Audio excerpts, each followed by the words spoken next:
المكرونة اللي بالصلصة الحمراء أو بصلصة الطماطم الكريمي اللي كلها صوص كده ولونها حلو، أنا اتسألت عليها في البوست اللي فات، فحبيت إن أنا أعمل لكم الفيديو ده، فيديو خفيف وسريع كده، وإن شاء الله تعملوا المكرونة وتظبط معاكم زي ما انتوا عايزين.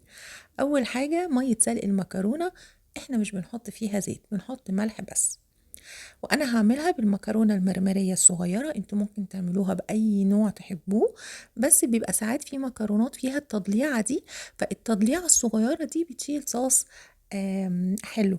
فممكن برضو تعملوها بالمكرونه المضلعه دي بقى، سواء بينا مرمريه، اي نوع تحبوه. هنحطها تتسلق، بتاخد من 6 ل7 دقايق بالكتير، وهنبدأ في الصلصة. أول حاجة أنا بستعمل صلصة بيتي مركزة، ممكن تستعملوا الصلصة العادية الجاهزة، بس أنا بستعمل الصلصة البيتي وهقول لكم على طريقتها، وإن شاء الله مش هتبطلوا تعملوها. أول حاجة هنشوح شوية توم، وبعدين هننزل ب3 معالق كبار من الصلصة، مش أقل من كده، ممكن تزودوا لو تحبوا. الصلصة أنا بحط وأنا بجهزها فلفل أحمر مفروم، بيساعد جدا في إنه يدي لون حلو وطعم طبعا. هنسيبها تتسبك، هنبدأ بقى ان احنا نسبكها ونضيف التوابل. إيه اللي هنحطه بقى؟ هنحط بابريكا وملح، وبنقلب علشان برضو ما تلزقش او تتلسع مننا.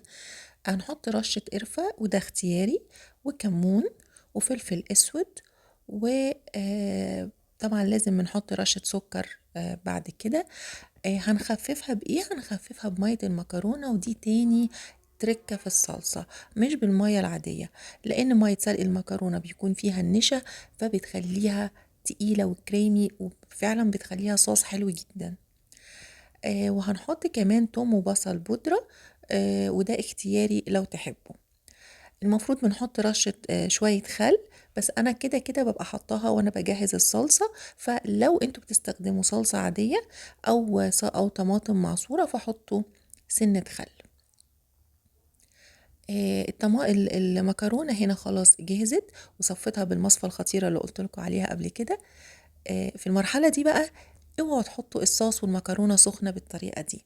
والمكرونة بالمناسبة هي مستوية 3/4 سوا، مش سوا كامل، لازم المكرونة تهدى عشان ما تعجنش. تمام.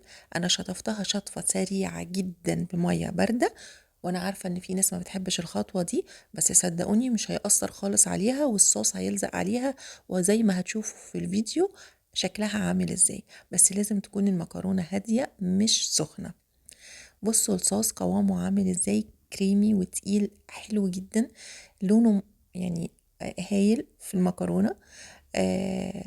بصوا بقى وهي بتتقلب فيه حلوة قوي قوي.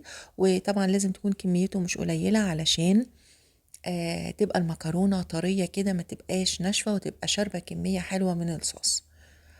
بس كده، وصفة المكرونة خلصت، سهلة جدا.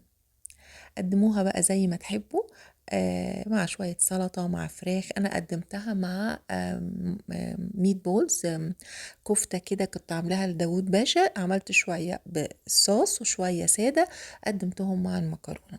وبالمناسبة الكفتة اللي انتوا هتشوفوها في آخر الفيديو دي كفتة جملي مش كندوز، هبقى أقول لكم برضو على طريقتها.